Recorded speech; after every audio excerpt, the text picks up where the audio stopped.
have said, the roots of this terrible tragedy run deep in our community.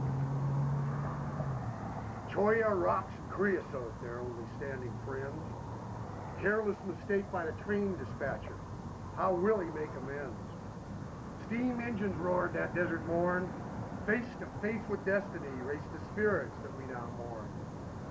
Engine men fought with wills of steel, a fate they surely saw. Hearts and homes and families lay heavy on their minds. Choya, rocks, and creosote, their only standing friends. Careless dispatcher, how will he make amends? The sound, the force, the fury that rippled from the blow surely shook hell's timbers blazing down below. Fire filled the skies as terror filled the air. Conductors raced to save them all. The walking helped the rest. Choya, rocks, and creosote, their only standing friends. Careless mistake by the dispatcher, how will he make amends? The ultimate toll, never to be known. The wreck near Esmond Station scarred Tucson to the bone. The city buckled at the news, its heart ripped to the core. Because you see, its citizens all had someone dear who'd lost their life or just escaped a horrible train wreck of 1903. Who exactly did it choose? Buggies came from all around, the sight all had to see. Picked it clean of valuables and made photograph delights.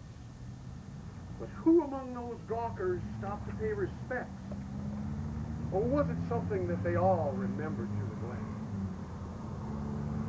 100 years have come and gone since that awful day.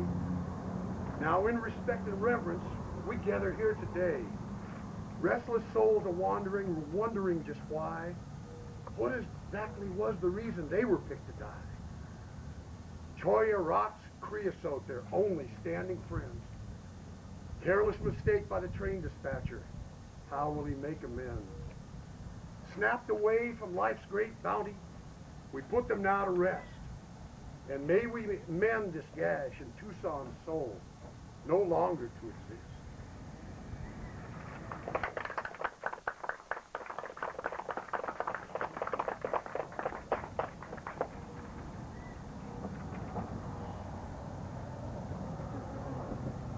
Is there anyone else who'd like to say a few words? I would. Come right ahead. Is this Kitty? Kitty. Yes, I'd like to introduce at this time former Pima County Supervisor Katie Dusenberry. I have a different kind of story to tell than Susan told. My grandfather and father were on that train, and they had, my grandfather was the first territorial veterinarian for all of Arizona and New Mexico.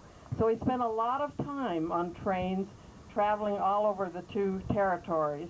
And on this particular day, he was traveling from Phoenix, where the territorial office was, down to Douglas, because he was very involved in the cattle that were being shipped across the border, because they were very concerned because the Mexican cattle had hoof and mouth disease, which was very dangerous at that time for the cattle in Arizona and New Mexico.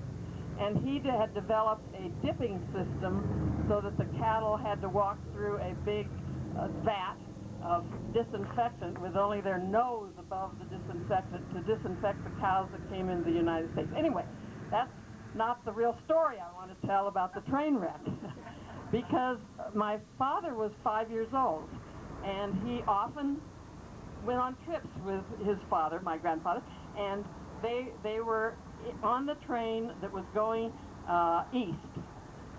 They had put on an extra car behind the caboose, so a Pullman car, and my father and grandfather and a porter, and my father never told me anybody else was in that car, but those three people were in that car on that fateful night when the wreck happened. When the wreck happened, that Pullman car came disconnected from the train, and it coasted. This is uphill. It coasted all the way back into Tucson before they were able to stop the car. My father's story was one of great fright because they didn't know when they were going to be able to stop. They didn't know what was happening to them. They didn't know what had happened to the train. They only knew that they were disconnected and were sailing down backwards down the track. One of his stories was that he never saw the porter was African American. He never saw a black man turn so white as he did that night because it was so fearful. But I wouldn't be here today if that train, if that one car hadn't disconnected. So I wanted to just share that story with you.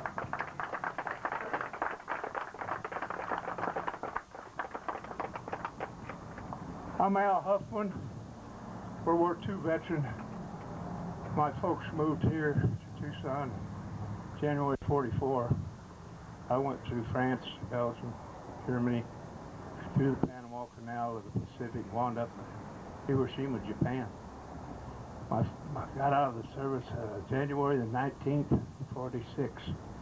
My dad had me a job already on the Southern Pacific. And I went up and down this track for a few years. I can't remember exactly. And I called a buddy of mine, and he said that he hired out 56.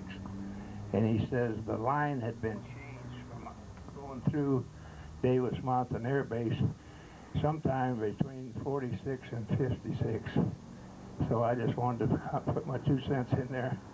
And by the way, a good friend of mine who was a conductor, a gentleman by the name of George Applegast, was born in 24 in the, his dad was the